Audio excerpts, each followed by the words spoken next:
Welcome back, ladies and gentlemen, to part 76 of Let's Play Pillars of Eternity 2, where we were saving this dragon from this, prison. A raised wardstone stands out from the very watery floor of the dragon's prison. With the runes engraved along its surface glow with pale light, we'll inspect the wardstone. Enchantments coursing through the stonework keep the dragon tethered to the spot and siphon energy from his soul. The spells of imprisonment look more recent. The siphoning enhancement merely sips the dragon's essence and disperses it elsewhere. You think it could be used to store the essence, enough to last decades or longer if used responsibly. You can tell nothing else about the enchantments. The ward flashes, causing the rod of the deep hunter to tremble in your pack, as if the two are in share some arcane affinity for other.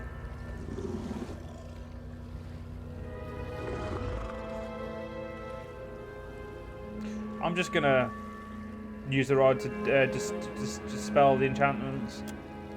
The runes cackle as their power dissipates. In seconds, their light is extinguished, and the shape of each arcane sigil lose definition until they fade into total obscurity. I can feel the weight of this pit diminishing around me. Do not stop now. Patience, I'm getting to it. The next ward. Make haste. Bit of a dick, but I tell you that. And again, use rod deponing to disable it. I'm here. No need reading them all.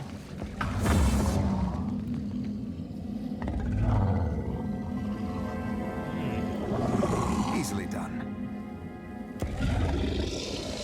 If this fucker tries to kill me, I swear to God, I'm gonna maim him.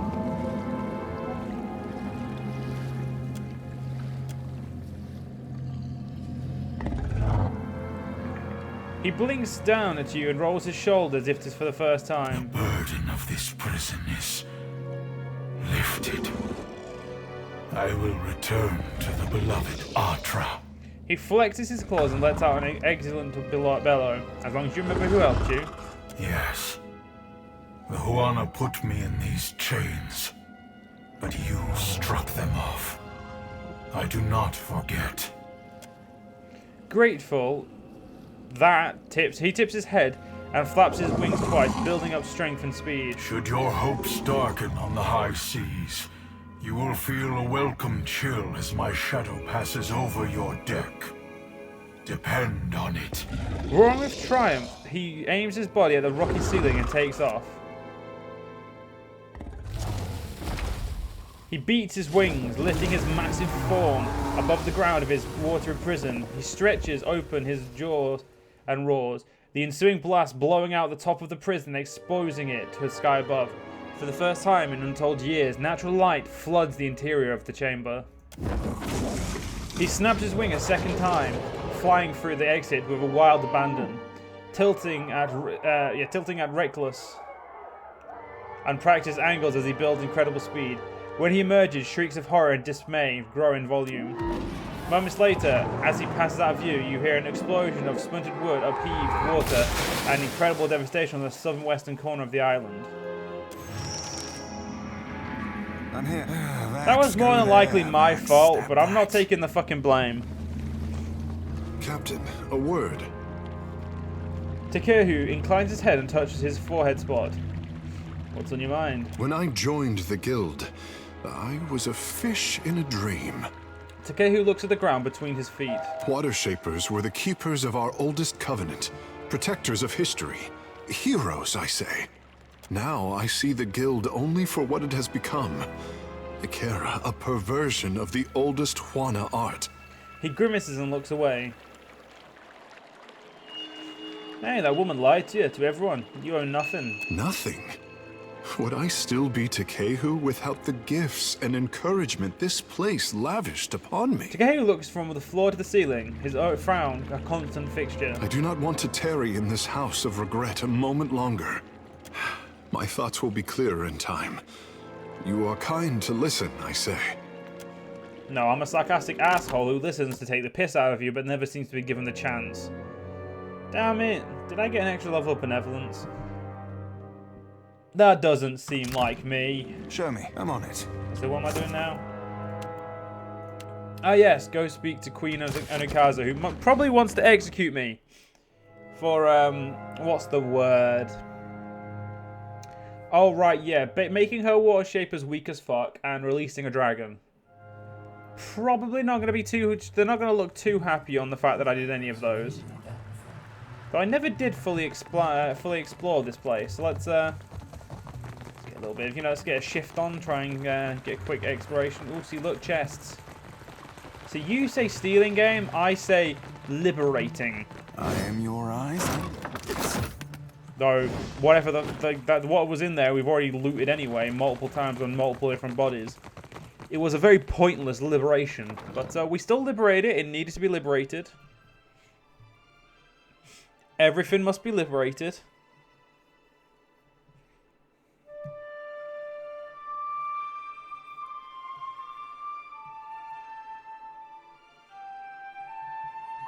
Right, all the way up to... Oh yeah, I forget, this building's right. Do we not see the damage he did? I'm not gonna lie, I expected this entire building just to disappear. But then again, that would be a lot of modelling and whatnot to do, so I kind of understand why they wouldn't also do it, why they would also not do it. It'd have been fucking cool though. And I can go straight to the rooftop without even trying, without the extra effort.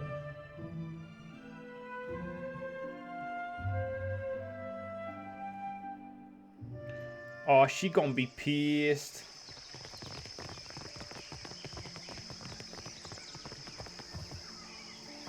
What madness has its clutches around Pariki's overlook? The mountain shakes. Bellows of anguish echo over the wind. Onikaza raises a trembling hand to how about Rao. And a shadow rose from the streets to cover Queen's Birth on its way to the sea. Now the traders look to me for answers I do not have. Onikaza pounds her armrest with her fist. Nothing but panic and contradiction make their way to my ears. Tell me what happened. Oh, the Warshippers Guild's a mess and I count up some snakes and a dragon. You do not jest. The Queen blinks and slowly rises to sit straight in her throne. About many things, Highness. Not this, I say. Takehu folds his arms and closes his eyes. Something about the gesture causes Onikaza to hold her attention on him. For what did the Guild endanger my city with this creature? I will hear Myru's report. Onikaza searches over your shoulder. Yeah, Guildmaster Mary was dead. No, to lose a teacher of Myru's skill while Rawatai points their cannons at us. Onikaza raises her hand to her mouth. Takehu, my sympathies. I know yours was a turbulent apprenticeship. Makera, the Guild, they fought bravely, Highness. Oh, Takehu nods, his lips pressed in a hard line. Send every bird from my master water shapers. Tell them to cleave the ocean in half if they must. They will come to Nekataka now. A pair of attendants bolt to attention and scramble down the stairs. Onikaza nurses her brow and sighs. I once told Myru she was not allowed to retire while Rawatai's fleet darkened my ports. Nagati is not done testing me, I say. So yeah, Pariki captured the dragon long ago and built the guild around his prison. Pariki was a whaler before she took up Nagati's art. I say her largest trophy was a secret, well kept. She sighs, cradling her chin on her palm. Kahanga legends tell us that our ancestors made compacts with the creatures of the Deadfire. She cuts herself off and snaps her fingers to an attendant. Send for Ranga Hauhua of the Wapua tribe. If she could soften the hearts of my cats, I say dragons are not beyond her. As her attendants make for the exit, Onikaza leans back in her throne and considers. Ikera, but I cannot believe... Highness, would you trap another of Ngati's ancient pets? I would go any distance to protect my people. Can Nagati's chosen say the same? Onikaza turns her back to you, leaving Takehu to pull on his hair and frown. Speak on, Watcher. As surely as a tide swelling over the shore, I feel you are not finished. The forms of water shaping are fabrications made to tap into the dragon's prison. Then Pariki's students had an advantage in their lessons, I say. And Myru's after her. all at the cost of this beast's freedom. Anikaza raises her brow. If water shaping is not as our ancestors taught it, we cannot reckon how much of the original form we have lost. A singing feeling accompanies her thought, as if Anikaze feels a vast well of uncertainty opening up beneath her. What became of the dragon, Watcher? If the power of this beast strengthened our guild. Oh yeah, I set him free. This, ladies and gentlemen, is where my head gets chopped off for treason against multiple people, probably. But nothing in Anikaza's outward bearing changes, but the silence of the rooftop garden feels especially oppressive. Then you notice the scratching sound of her nails in the armrest of her chair, and her tigers glance at you with sudden attentiveness. No, no, I say! Nagati close her teeth around your boat and Wodika scrawl your name in her log of disgrace. What's your problem? If my apprentices struggle to learn Nagati's art, then we have no hope of replenishing the ranks. And I do not have the luxury of patience. I cannot keep Rawatai in check if they do not recognize our strength. The guild can outlast this, but our enemies will test us beyond what we can endure.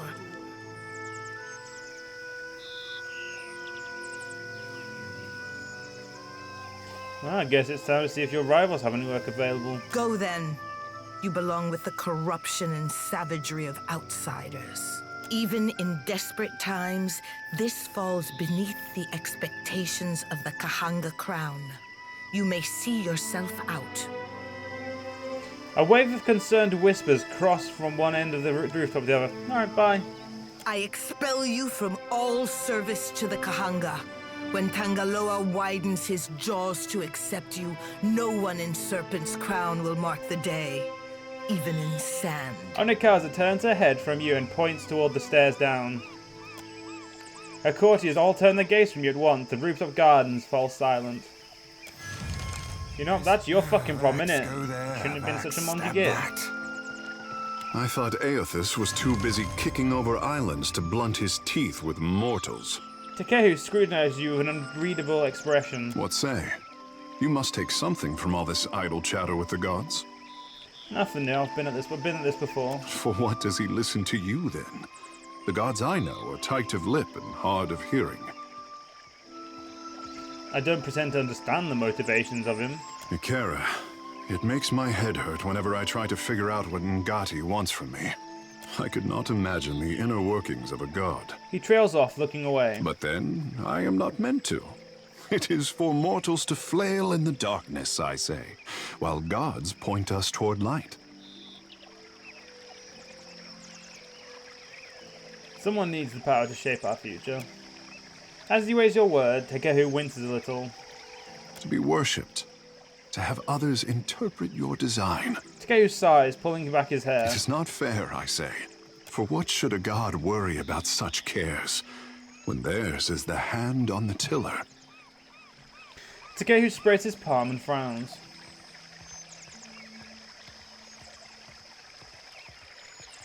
Maybe, well, are we still talking about Aothus? He pauses, blinking at you with a handful of hair pressed between his fingers. Ikera, I did not wish to burden you. These days I am having to think harder than my pampered years. You will forgive the handsome fish if he is as curious as the green god. He rubs the back of his neck and chuckles. At least Aothus has you to keep him in check. What happens when we catch up to him is something for future Takehu to worry about. He smiles wanly. The world around you darkens, and once again you feel an insistent tug for your attention, the pull centering from Takehu's soul. What's the surrender to this sensation? You stand in a grand hall, underwater and cloaked in oppressive shadows. Pillars of coral and bone reach up to support a ceiling that must be hundreds of fathoms away. Chandeliers lit with bioluminescent globes dangle from long ropes, swaying in the languid tentacular motions. At the furthest end of the hall sits Ondra, as tall as a castle keep and leaning forward in her throne. She has adopted the head of an anglerfish and regards you with its globular stare. Her sickle-shaped jaw opens and closes in rictus of conflicted emotions. Scratch under the wet clay of any artist and you hatch a lifetime of fear and doubt. Ondra pops her chin on her fist and studies Takehu Takeo with a sigh. My boy doesn't fear the gods. He only fears what he'll compromise by living up to his potential. But isn't it easier to let sculptures represent you? Poor thing. Nothing he does could disappoint me. But that is a mother's prerogative. She pulls away with a wet, slapping sound. You receive the mental impression of a wink. The world reasserts itself all around you. Takeo wears an uncertain smile, tipping his head inquisitively. Let's be off. So let me guess. I failed everything to do with Huana. Oh, yep. I even failed the quest I hadn't even done because they've banned me from here. Oh, that totally makes sense of our character. I mean, to be fair, we do more stuff for money. If you don't pay me, I don't give a shit.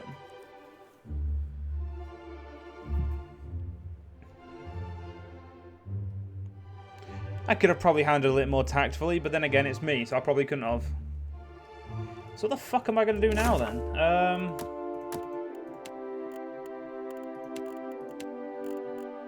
Could go do the DLC quest, but we'll wait for now. Haven't got the message from that yet. God, I don't have them. You know what? Fuck it. We're going to go do... Yeah, I can't do that one. I could do that one if I wanted to.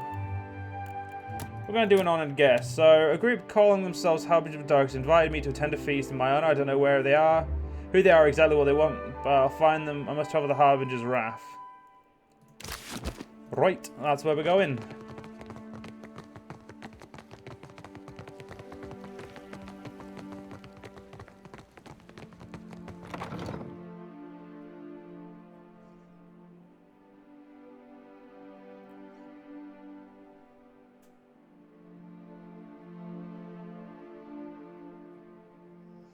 Right, let's start the journey to where we're going. I didn't click on the right part, but I will.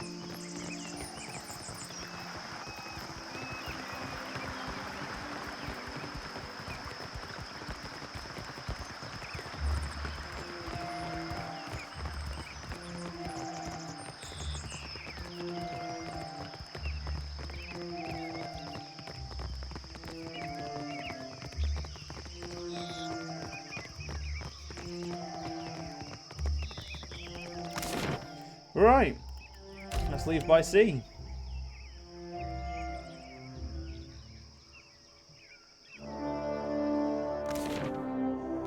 It's good to be free of the Huana land.